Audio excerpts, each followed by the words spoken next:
This is the EVP Podcast. Alrighty, everybody. Welcome back to another episode of the EVP Podcast. I am Beaker. And I'm the ghost host with the most, Ghosty. What is that? What is this nonsense? 3 episodes in a row? 3 weeks in a row? Oh. We're getting episodes? What are we spoiling them for this new year I guess or something? So new year, new us. Because last year you only got 1 episode in January. Yeah. And then all of a sudden here you are back to back. I think in the last 2 months we recorded more episodes than we did in the entire year. I think we're spoiling them. I think we're spoiling these guys. They're going to get used to us being around a lot more often. Yeah. They're going to get needy, and they're going to want more episodes, Oh. which is something we could probably look into doing. Oh, it's be cracking whips at us, telling us to dance when they want us to dance. Well, if we want money from them, we probably should listen. Well, I'm going to bring my dancing shoes. Tap dancing shoes? I'm going to borrow Or are you Manny's. going to clogs? Why is my phone beeping? I'll borrow Manny's little tap dancing shoes. Podcasting magic. It's 9 o'clock in the morning on Christmas. You'd think so? Maybe. Or did we time warp again? We're time warping. We're at the end of January. We're in middle of January. Yeah, Where are we at? we're going linear. Something like that. Yeah, linear. We hope you enjoyed our special guest that was on last week. Yeah, I know we did. that was unexpected, huh? It was not in the plans. Not in the plans one bit. We were just like, we're hanging out, we're like watching porn together, and this dude showed up and typical Tuesday. made it. Yeah, I know. He's like, I've got some stories, and we're like, hey, guys, I know you don't know me very well, let's rap about it. but I've been to some places, I've seen some stuff, and I want to share with you. and so we let him share with us. Like a couple of good cucks, we were just sitting by and let it happen. Yes, sir. Just a couple of cucks. Just We're both stew chefs. Neither one of us are like the main chef. We're just both like, what do we do, boss? I don't know, everything's above our pay grade. Yes, chef. You get paid? I'm doing this I wrong. wasn't supposed to tell you. Son Screw of that a up. biscuit. DVO? Come on, man. Come on, man. Yeah, where's DVO been? I don't know. He's hiding. Yeah, you We'll should come find him. record with us sometime. We'll get him. Stop being scared. So, well, in the meantime, while he's probably fascinated by something. Or scared. I am very scared Very fascinated. of what's about to happen. Not really. So I know we've been keeping you guys in suspense with our awesome series of horror films based on actual events. Yeah, you guys take your suspenders off. Yeah, let those Christmas hips fly. Yeah. Assuming you still have them 2-3 weeks later. Yeah, because Christmas is way gone. Yeah, it was way a long time It's ago. forever ago. But back in the day. Yeah, I remember my first Christmas in 2025. Oh, guess what? It's part 3 of horror films inspired by true events. Oh, you guys thought you got away without hearing the last third part of these horrors? I think I saved some of the best. The best horrors for last? Best horrors for last. Fuck yeah. Yeah. So we're going to start off this list With this bird. with a movie I've never seen. You haven't seen this? No, but I think I've seen everything else. Oh my god, I haven't either. Okay, cool. We should watch this. I know all about it. I've seen bits and pieces of this. It's Not scary. It's not scary, but it is an Alfred Hitchcock film. It makes you go, oh my god, why is there so many birds? Probably because it's called The Birds. What? From 1963. We have a 7.6 IMDb rating on this one, and I updated the list this time so you can actually find this one for rent or buy on Amazon Prime. That's how you know it's updated, because that wasn't a thing a couple years ago. No, it wasn't. So in The Birds, we have Daphne du Maurier. Du Maurier. Du Maurier. Du Maurier. I can read. So Du Maurier. it was a short story that may have been in the inspiration for Mr. Hitchcock's 1963 film, The Birds. But the film was reportedly based on real-life events. Now, this film centers on a California coastal town that was terrorized by a flock of birds. In 1961, birds in the Monterey Bay area reportedly acted disoriented and rammed into people's houses due to an unknown cause. In 2011, it was reported that researchers found a toxin-making algae in the birds that caused amnesia, disorientation, and seizures. Imagine waking up one day. Chemtrails. Yes. But just imagine waking up. I do that every day. What's different about this today? Just imagine waking up and you look outside and birds are like flying into your house and your car and they're just like crashing into everything. They're just going all nutso. Well, it's like December in Utah with the starlings. They're crazy. You often have birds crashing into your house and Trying to take over cars. Like, I've seen them carjack a couple people in my neighborhood. Oh, my bad. You live on the west side. I'm on the east side where the rich people used to live. Where the birds know how to behave. Yes, we've trained the pigeons well. Yeah. No, here's the thing. You've heard this conspiracy. You love conspiracies. Go on. We're going to go into conspiracies a little bit here on the horror films. But have you heard this conspiracy that birds don't exist? They're not real, that they're just like government spy drone things? That I can't get it. I can't get on board with that. I can't either. Well, there's a lot of conspiracies I don't get on board with. But you've heard this, right? Uh-huh. Like there are people that are legit convinced that like pigeons and other types of birds are just government spy devices. Wouldn't put it past them. But not all of them. Can't think about all the birds being like that. Honestly, like, here's the thing. You think some of them don't come from Canada or something? Well, the geese, and they'll kill everybody because they're freaking huge. But here's the thing. You really think the government needs to have spy birds? No, we literally carry our spy devices on us. Exactly. Huh. I mean, there's at least 4 spy devices in this room right now as we're recording. Probably more. Quite possibly. I mean, we've got 2 cameras, 2 computers, two phones. So there's at least 6. They're just spying on us through everything. They know what we want, though. They know what kind of ads I want. You know how much unnecessary shit I've bought recently? Yeah, me too. But My ads are usually food. it feels good buying shit, though. I know. Until you look at your bank account and you're like, how did I just spend $1,000 on Amazon? We're not even going to worry about that anymore. That's gonna Yes, be Christmas the is old over. us. That's the old us. Yeah. Worried about money. What is money? Money's overrated. Yeah, when we're on our ghost yacht, we don't need no stinking money. Right? But we need money now to get that ghost yacht. So Venmo us at... If no, I'm just every one of you just gave us $1, we'd have $50. we'd have $12. Oh, you're lowballing us. We'd have 50. I know that you've seen this next movie, because I sure have.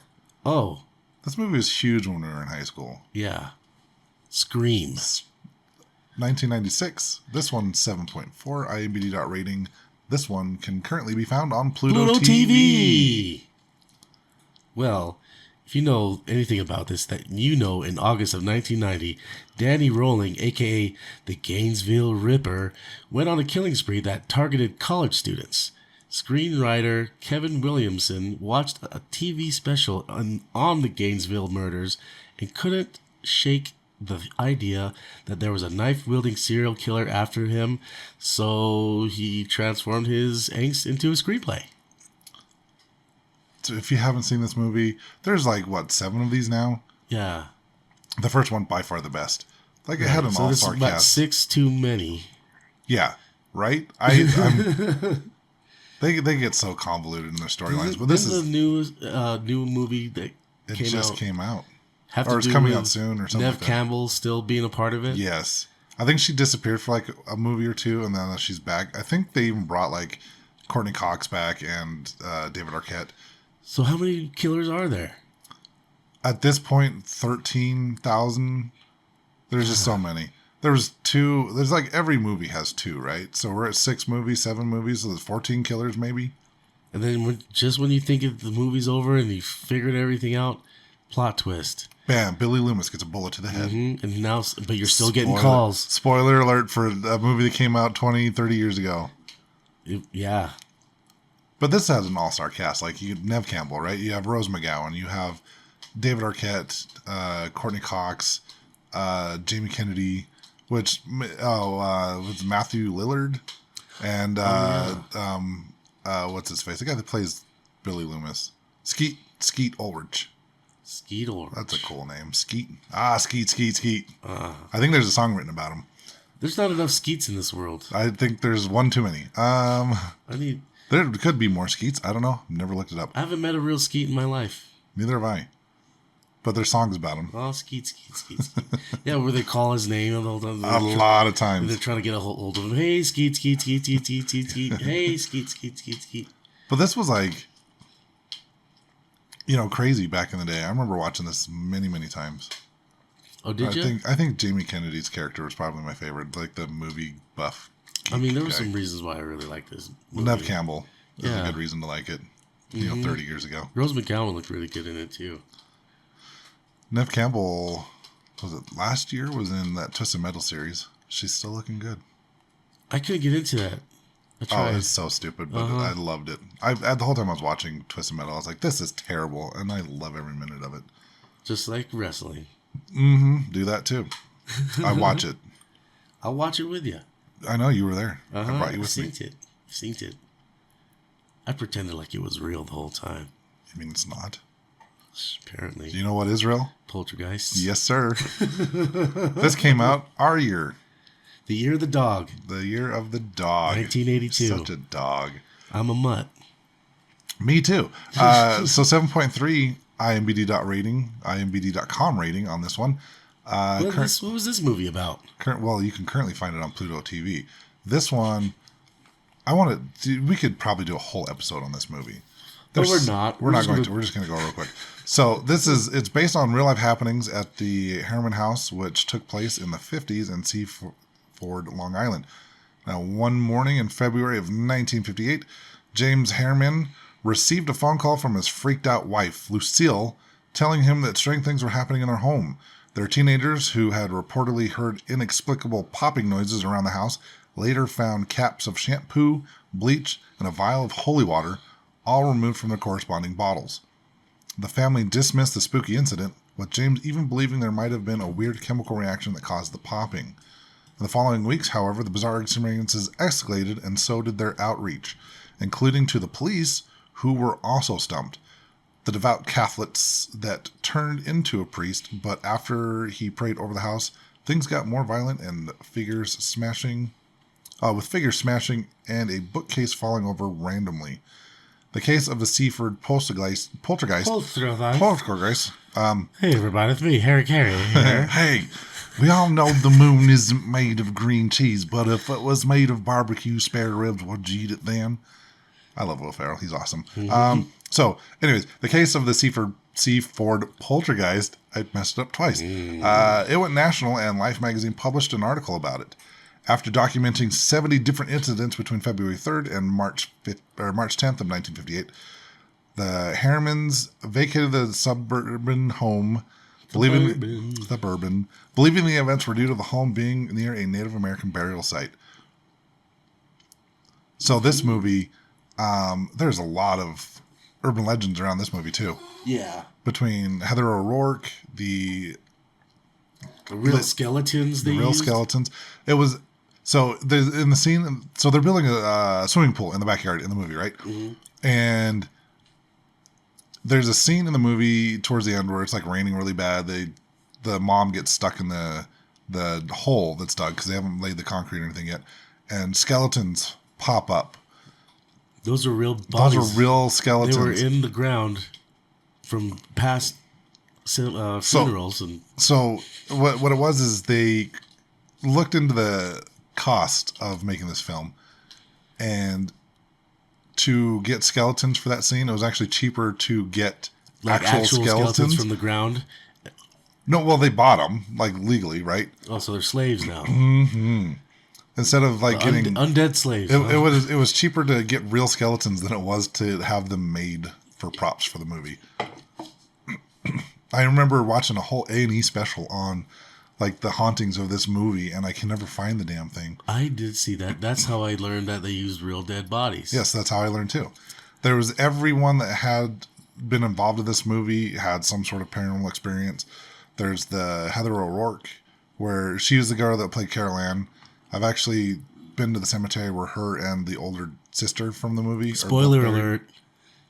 What? No, the actresses. I was kidding. The actual actresses. I was kidding, man. So Heather O'Rourke, like in the third movie, she actually passed away due to some like rare ass disease that she had. Spoiler alert. She got sick. The girl that played the oldest sister, I believe she was murdered by her boyfriend.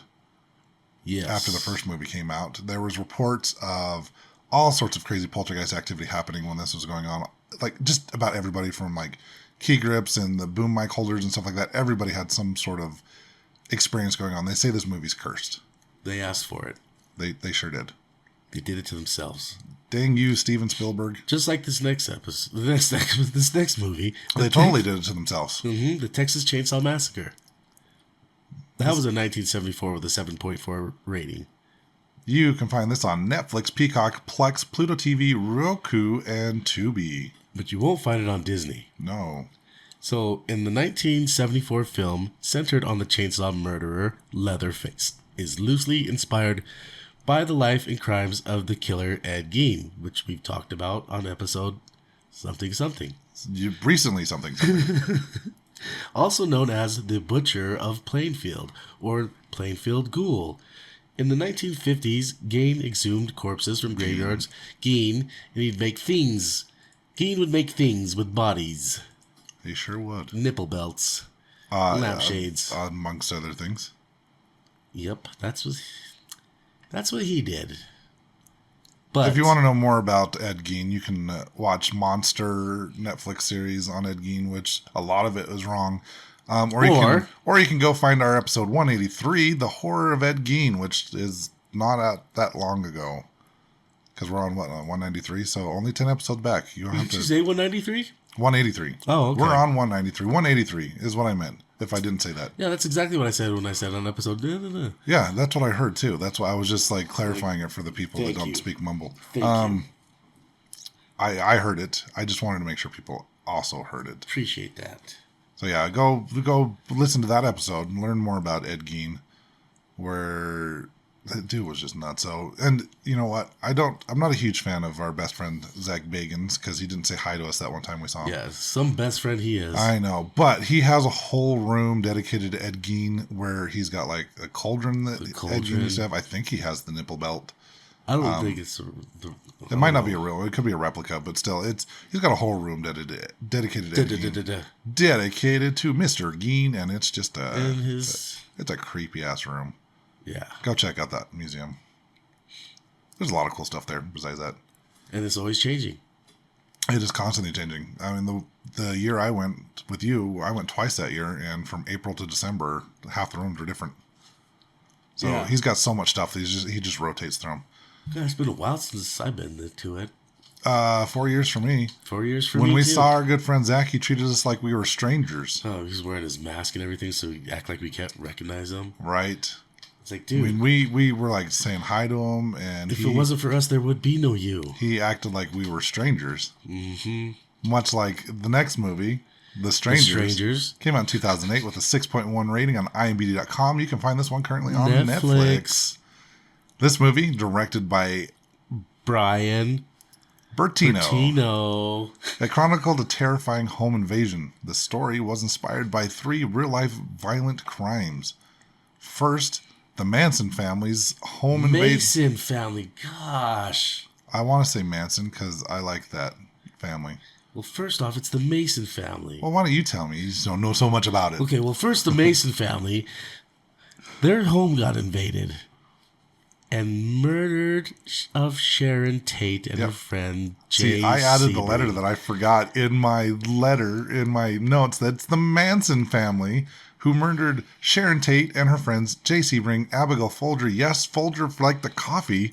She was the heiress to that fortune. Well, that's why she was in that neighborhood. She was hanging out with her good friend Sharon Tate, who was an actress. And this other person whose name I'm going to butcher if I say it so, as well as Stephen Parent, that's not the name I was going to butcher, who's visiting the home's caretaker. If you haven't heard of this one, I actually saw the Sharon Tate house when I was in California last. Oh, yeah? We found it. It's fenced off and stuff. You can actually go in, and we actually FaceTimed with the medium. Mm-hmm. And she was pointing out some of the spirits that were hanging out in the driveway. She couldn't confirm who they were. But yeah, I've seen the house. It's got a creepy vibe to it. Hell yeah. Creepy. My notes were messed up. Yeah, it was the Manson family. So and the Manson family, not the Mason family. Like everyone has been calling it forever. Typo. Look, there it says Manson. I'm glad you finally fixed that. It says Manson family. You see that? I don't know what you're reading. It's been screwed up for ages. Everyone's thinking it's the Mason family. These poor Masons. They're being their names drug in the dirt. End. That's not us. We're the Masons, not the Mansons. The Mansons. But did you know I saw both houses Because the next night, like Charles Manson, When he called you? when he called me, he told me all about it. He's like, you know what, Beaker? This is just between us, but... Our family messed up. We went to the wrong house. Or did they? They went to the right house. I think they it was were. Did you fate. know? A lot of people don't know this. They were trying to kill the Beach Boys. They were trying to kill a Beach Boy. Yes, they were. 100%. And, They should write a book on how to not kill a Beach Boy. well, yeah, show up to the house after he moves out. You're good to go. That's how you Do you know why he was trying to kill a Beach Boy? Something to do with, if it wasn't love, it's probably have to do something with, like, money. Yes, 100%. Love and money? Not so much love, more so money. The love of money. Mr. Charles Manson wrote a song, and the Beach Boys stole it from him. Did they steal it, or did they just riff a little bit off of it? No, 100% stole it. Well, that's what you get when your last name's Manson. Like, if my friend Jimmy played us the song, I'd have to find it and show it to you later, because I don't remember the name of it is. I'll probably put it in the notes. But, yeah, if you listen to this song, you can tell it's not like a typical Beach Boy song. It's, like, way slower and kind of somber, like, darker than your typical Beach Boy song. Like, he 100% ripped this off from Charles Manson, and that's why they were going after him. Unfortunately, he had already moved out, and Sharon Tate was there. I've seen the memorial to Sharon Tate's house. I'll show you this afterwards. I have a video clip and pictures of it. Roman Polanski built this big-ass memorial for Sharon Tate before he fled the country. For other reasons. So the second case that this is based on, we're still talking about the strangers, was in 1981, Kitty the Cabin Murders, in which 4 people were killed by 3 masked assailants in a California resort town. The case went cold as the murders were never caught. I think the whole town was in on it. Quite possibly. That's another episode. Yeah. Just like this be. next movie, The Zodiac. Nope, we're not there yet. Nope. We got one more inspiration for the strangers. Well, now I just... Spoiler alert! What? The next one is Zodiac, but before we get there, let's talk about the last incident that Brian Bertano drew inspiration from, and this was from his own childhood. Not to be mistaken for Brian Boitano, the figure skater. What would Brian Boitano do if he were here right now? I'm sure he'd kick an ass or two. That's what Brian Boitano did. That's exactly what Brian Boitano would do. You know, I want this V-chip out of me. It's stunted my vocabulary. What would Brian Boitano do? I'm sure he'd kick an ass or two. Okay, so the director here, he once got scared by a group of strangers who knocked on his door when he was home alone one day and asked for someone who didn't live there. He later learned the people were robbing houses of people who were not home. The incident left an unforgettable mark on Brian, and he used it as part of the movie. It was Halloween that night, wasn't it? Quite possibly. There was a guy wearing the William Shatner mask. So since I already spilled the beans, we're talking about Zodiac next. Oh, geez. And this could be another whole episode. It's on my list of stuff I want to talk about. But we're just going to talk about the movie real quick. 2007 Zodiac had a 7.7. And Can be found on Netflix. Gotcha. You sure did. You silly goat. Why don't you tell us about this movie? Okay, I will. This chilling 2007 film starring Jake Gyllenhaal was based on the Zodiac killer who was behind brutal murders in San Francisco throughout the 60s and 70s. The killer would also taunt police by sharing puzzles and coded messages through the press. The David Fincher film centered on political cartoonist Robert Graysmith, portrayed by Jake Gyllenhaal, who spent decades obsessing over uncovering the identity of the killer. However, the Zodiac Killer case remains unsolved. So I really enjoy this movie. I recently watched it, I believe, or again this year. I've seen it a couple times. Because of Jake Gyllenhaal? And Robert Downey Jr., he's dreamy as well. Uh-huh. Those two steamboats in the Those same guys. film. Wow. Oh, wow. Star-studded power there. Move away, Patrick Wilson. Yeah, I know. Step down. I think Mark Ruffalo might also be in this movie. He is in this movie. So, and then Jane Carroll Lynch. The funny one? The big tall guy. He played Twisty the Clown in the American Horror Stories. Okay. I think He was he was Drew Carey's older gay drag queen brother in the Drew Carey show. Yeah, if you guys ever watched that. Yeah, I used to all the time. So this movie, I love this movie. I love the mystery behind the Zodiac Killer. We'll get into more detail on a future episode of this. But there's also a Netflix documentary that came out, I think, last year. They interviewed a family that is convinced they know who the Zodiac Killer is, but there's no like forensic or scientific evidence to actually prove that he was a killer. There are some Witch trials. 100%. But there are some interesting things where the Zodiac Killer his letters stopped and the killing stopped for a period of time while this individual was in prison. And then after he was released, stuff started happening again. Yeah. So which is why some people think he was a killer, but we're not going to go into it right now. We'll get into that. Just a tease. We're teasing. We like to tease y'all. Call us teasers. Okay.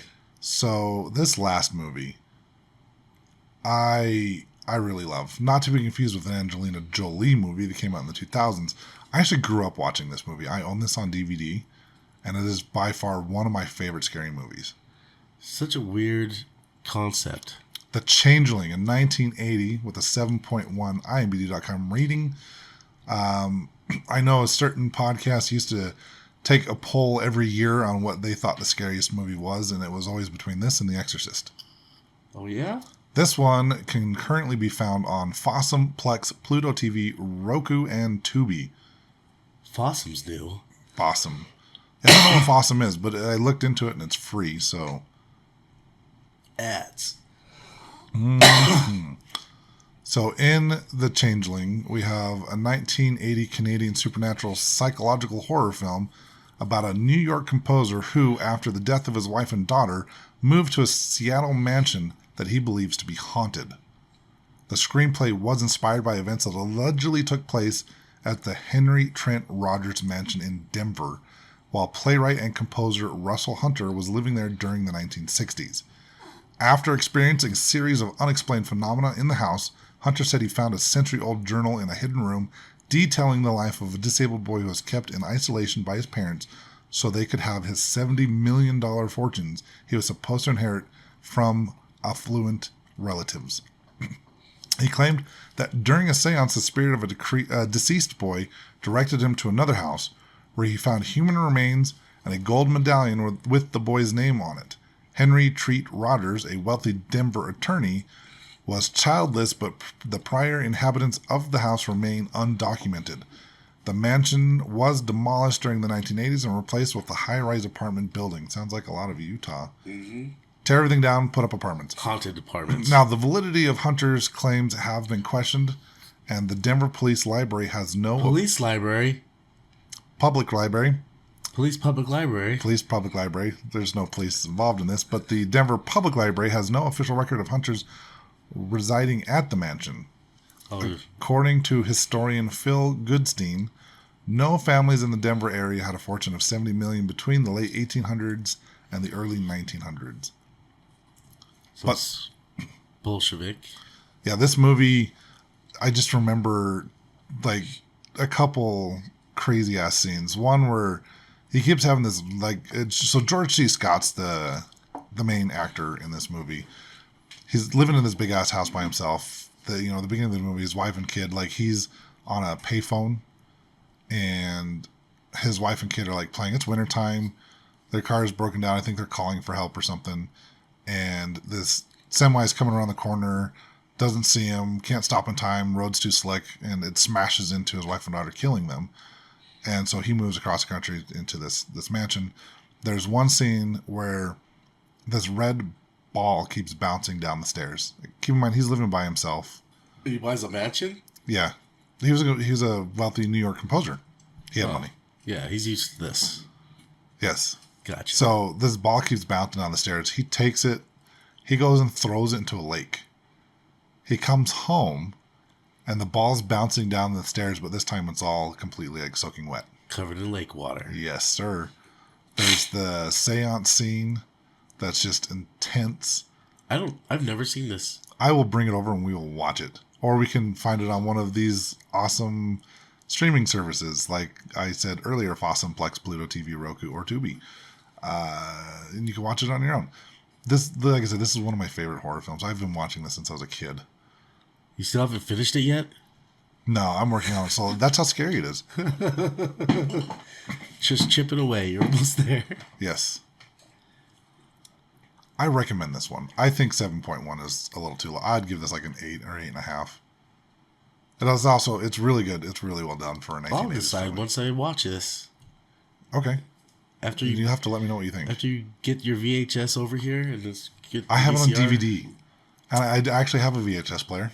I have a PlayStation 4. We can still play DVDs. Well, it's a combo DVD player, VHS player. I have one. Oh. Look at you. I know. Are you from the future or something? The future of Christmas past. That's where I'm from. Me too. That's amazing. Uh-huh.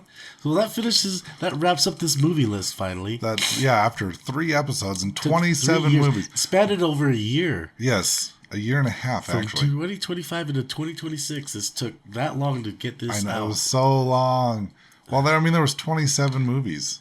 I feel like it was only like 2 recordings ago. Probably. You should talk into your microphone more. Oh, I was daydreaming, so I was giving it that effect of,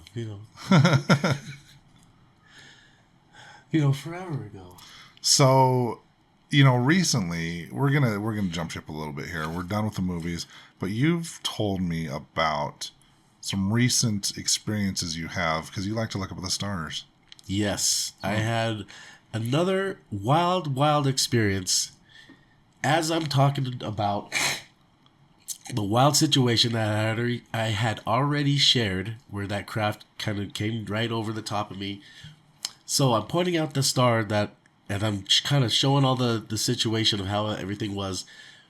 Well, this other friend that I'm explaining it all to, as we're looking at that star, another light starts coming up towards that again, just like I had remembered before. So I'm like, oh shit, here we go again. Well, this time, this light goes about halfway to that star and stops. And at this point, it's like, hey, that was weird. Watching it, it's kind of in this clearing of the clouds. It does this pulse thing. So, like, at night, the sky is like this dark blue nighttime sky. And as this light is there and it does this pulsing thing, it like has this pulse and like a ripple, like just one ripple that pulls away from this light. And the whole sky changes from that dark blue to black. And that dark blue sky had clouds and whatnot. Can't really see that many stars in it. But all of a sudden, once it goes black, like when that thing turned the sky black, I could see all the stars. No clouds. Next thing I know, it does another pulse. Everything goes back to blue. There's clouds again. Does it one more time. Back to black. No clouds whatsoever. It does it 6 times. And every time it goes back to the blue sky, the dark blue night sky, the clouds were different. There'd be different kinds of clouds in different parts of the sky. It was a trip, but this other person was there witnessing it with me. So, again, I'm thinking this is the craziest shit, but someone else is seeing what I'm seeing. I'm like, you're seeing this, right? Like, I'm not freaking out and I'm not having like a meltdown or anything. So, like, you can see what I'm seeing right now. But yeah, they were seeing that. And I'm tripping because I'm telling the story about the situation and everything. And it's, again, too coincidental. Like it just seems like it's putting on a light show for me or something. They've targeted you specifically. Specifically. Like, hey, we need to find this ghosty guy and we're going to put on a show for him. Specifically. In the ocean. Yes. But usually the Atlantic, though. Mm-hmm. We need to go to Dugway sometime. Yes, I want to watch the sky soon. And if tonight is looking good, I might want to do it tonight. It's a good night to do it. I keep saying that, like, we need to go to a place where there's not a lot of light pollution. Yeah. Because it will make it easier to see the stuff. There was a meteor shower a couple of weeks ago. Oh, was there? And I went out to Eagle Mountain. I went almost to the Finger Bang Highway. Oh, real close. I was like, I could smell it. I could smell. That's how close I was to it. Oh, man. You need to call me when you go to that highway. You can't go there alone. You need someone. had this smell to it. But yeah, I want to go to USEPA. We can. It's at the We end can of go. I Figure Bang know, Highway. right? Like, yeah, we But can. I'm sure there's no we can light take pollution there. We can go ghost hunting and alien watching in the same location. Eureka as well. Yes. I have yet to go there. This should give us an opportunity. Another place we need to visit because former kind of coworker, a truck driver that used to come to my work, he lives down in Delta, and he would come to work almost every day with like a new video he took on his phone of like weird lights following him. Like he drives a big semi, right? He's getting targeted. Most likely. Just Probably like because me. he keeps trying to sell their secrets to me. I wonder why they're targeting me for. Well, you're special. I'm probably one of them. Yeah, sure. I think I'm the star seed. Okay. Just kidding. I don't know shit. Neither do I. Yeah, but it sounded real though, huh? For a second, you almost fell for it. Sure. I was on board 100%. I seen it in your eyes. You had that. They were glistening. Mm-hmm. You can watch the video and see that was true. Mm-hmm. This they glaze over, and that's how you know Like you're donuts. sucked in. I know. I was thinking of donuts actually. That's why they glaze over. I wish mine would glaze like that. I'd probably eat them. more I'd probably donuts. eat my own damn eyes. Eat more donuts. I wouldn't. They're squishy. You've eaten a few your Squatch days Yeah. when your mama Squatch would feed you That's how we got our protein. eyeballs. Mm-hmm. You fed like a bird. Yes, mama bird style. Because that's a thing in mammals. Well, yeah, Squatches do that just like birds. Everyone knows that. It's common knowledge. Everyone. Don't stop giving away our secrets. How dare I remember the you? first time I saw a Squatch feeding her baby like a bird, regurgitating that down its throat. Oh yeah. Uh-huh. And you live to tell the tale. I was phased out in my fourth dimension. Or were they phased out and you happen to be like astral projecting? You know what? I don't recall now. I think you've ruined my memory.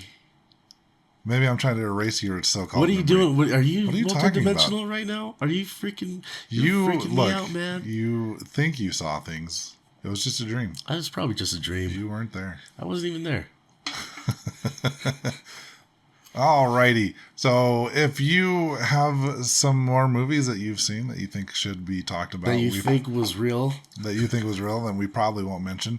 You can email us at evp.pod@gmail.com. Poddod. Email us at evp.pod@gmail.com. Check out our social medias, evp.pod at Instagram, Facebook, and TikTok. We post stuff there sometimes. What about that one link we have? What? Not the sneaky one. Not the sneaky one? Yeah. What about the The one Ghost Stop one. where you want to buy ghost hunting equipment? Uh-huh. Check out our affiliate link to ghoststop.com. Please click our link. Don't just go to ghoststop.com because it doesn't help Because us out. you're not going to help us get there. That's how affiliates link works. That's duh. That's how we make money. You click Yeah. our link, you buy, we get money. Yes. Secrets of affiliate marketing. I think it works like that. I just haven't seen any checks yet. I wish somebody would buy some shit. Well, apparently if I buy stuff using the link, it flags it and says no. Yeah, so what are you doing? You own I this can't account? use my own affiliate link apparently. You got a discount, dummy. Yeah. No, we don't get a discount. I know. I wish. I wish too. That'd be nice. It would be better if we just had our stuff paid for us. Mm-hmm. So we need a Amazon Ghost yacht. Ghost Yacht. An Amazon Ghost Yacht. He's got money. He could better do it. than the Temu Let's ones. become friends with Elon Musk and Jeff Bezos for their money. I don't know if I could be friends with them. They seem really dorky. They are, which is why they would be on board and getting us a ghost yacht. They built a penis rocket to go to the space. Well, let's get that Brandon Fugel guy. He's local. Oh yeah, that's probably easier. Yeah. Oh, and we definitely know he's into the paranormal. He bought Skinwalker Ranch. Yeah. We can do an episode on that one too. We've got ideas. Hey, you know what? If you got episodes that you want us to talk about, if there's something you're dying for us to badly give to you, Or if you're just dying. Yeah, that too. Like I said, evp.pod@gmail.com. All right, guys. Go see him play that. Peace out, butterflies.